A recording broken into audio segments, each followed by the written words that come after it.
मरहबा collection mall, readymade कपड़ों का भरपूर खजाना, jeans pant, T shirt, cargo pant, night pant, बच्चे और बच्चियों के लिए अच्छे खूबसूरत और उम्दा ड्रेस। पता याद रखे, जमुर हाई स्कूल मेन रोड, जैतून हजीन मस्जिद के पास, मालदा चौक, मालेगांव। मंच पे बैठे हुए किला झोपड़पट्टी के सभी जिम्मेदारान, हमारे बड़े भाई मुस्तकिम डिग्निटी साहब और इतनी बड़ी तादाद में आए हुए सभी किला झोपड़पट्टी के लोग, पहली बात तो मैं आपका आसिफ सेक्रेटरी साहब की तरफ से और माननीय डिफेंस कमेटी की तरफ से बहुत बहुत शुक्रगुजार हूँ कि आप लोगों ने काम को पहचानते हुए काम करने वाले का इस्तेकबाल यहाँ पे रखे। जैसे हमारे जिम्मेदार मुस्तकिम डिग्निटी साहब भी यहाँ पर बैठे हैं। आपको जो भी कानूनी बातें हैं वो तो मुस्तकिम भाई बताएंगे, क्योंकि इससे बेहतर वो जानते हैं। लेकिन आज मैं ये बोलना चाहूंगा आप सबको, क्या इनमें ऐसे बहुत से लोग मादरत के साथ बोलना चाहूंगा मुस्तकिम भाई, जो इसी जगह पर बैठकर जब हमारे खानवादे के ऊपर इल्जाम तलाशी हो रही थी तो तालियां बजा रहे थे, उनके कानों तक की आवाज आ रही होगी। और आज यही किला झोपड़पट्टी का मसला जब आया तो यही चीज आती हुए जो आज आप सबकी मदद किया, जिसके खिलाफ में लोगों ने यहाँ पर क्या क्या नहीं कहा हमारे खानवादे के बारे में। असल में बात ऐसी होती है, झूठ को इतनी शिद्दत से बोलने के इंसान उसको सर मानने लगे, तो इतना झूठ बोला जा रहा था, इतना झूठ बोला जा रहा था, और आज की तारीख में वही झूठ बोले जा रही है। थोड़ा बंद कर दो भाई आशीर्वाद।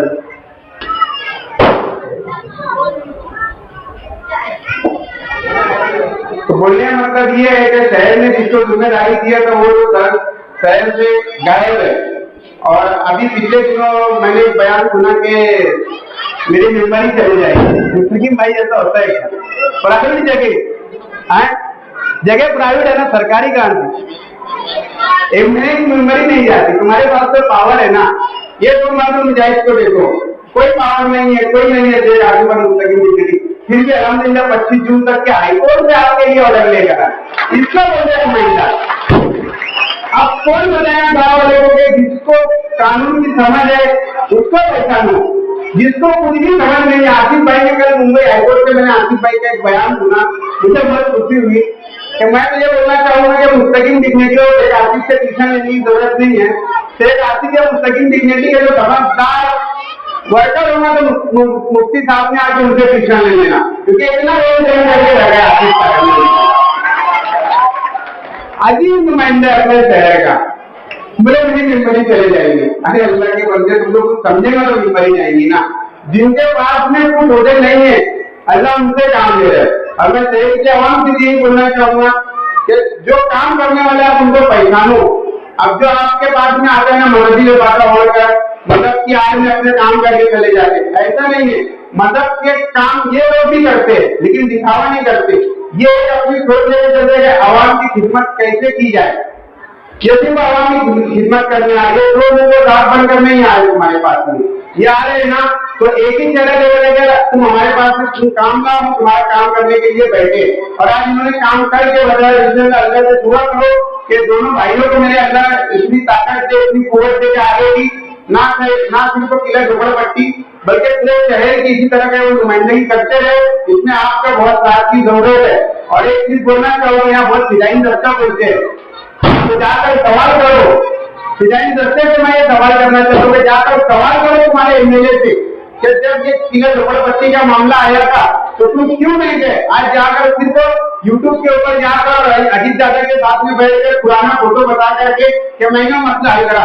अरे अल्लाह के बंदे, इतनी तो समझ लेना चाहिए क्या इससे हाईकोर्ट में दिया वो अजीत दादा डिप्टी सीएम है, तो वो इससे देने का जो मसला था वो माइनॉरिटी डिफेंस कमेटी के वकीला ने, आसिफ सेक्रेटरी साहब, मुस्तकिम डिग्निटी साहब, ताने साहब ने, इन्होंने हल किया है। ये इसमें आमदार की कोई भी अमल नकल नहीं है, बस जहाँ देखेंगे दूसरे के बच्चे को अपना नाम देने के लिए हजरत पहुंच जाते।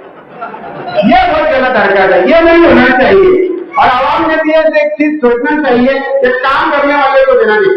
आज इसी जगह के ऊपर से मुझे अच्छी तरीके से याद है कि हमारे घराने के ऊपर, हमारे लोगों के ऊपर इतने बेबुनियाद इल्जाम लगाए गए थे, और आज यही चीज गवाह है और ये लोग गवाह कि सीधा झोपड़पट्टी का मामला है तो ये शेख समाजे का एक बेटा था शेख आसिफ, जिसने आगे आकर आप लोगों का साथ देने का काम किया है। तो आपकी भी एक जिम्मेदारी बनती है कि आने वाले वक्त में जब भी आसिफ शेख अजीज साहब, मुस्तकीम डिग्नेटी साहब को आपकी जरूरत पड़े तो ईमानदारी में जैसे लोगों ने आपका साथ दिया तो आपका भी काम बनता है कि आप भी उनका उसी तरीके से साथ दें। तो आप सब साथ देंगे ना आगे भी, और आज दुआ करे कि अल्लाह दोनों को हिम्मत दे, ताकत दे कि आप लोगों के लिए उनमें तन मन धन से हर चीज से वो लगे।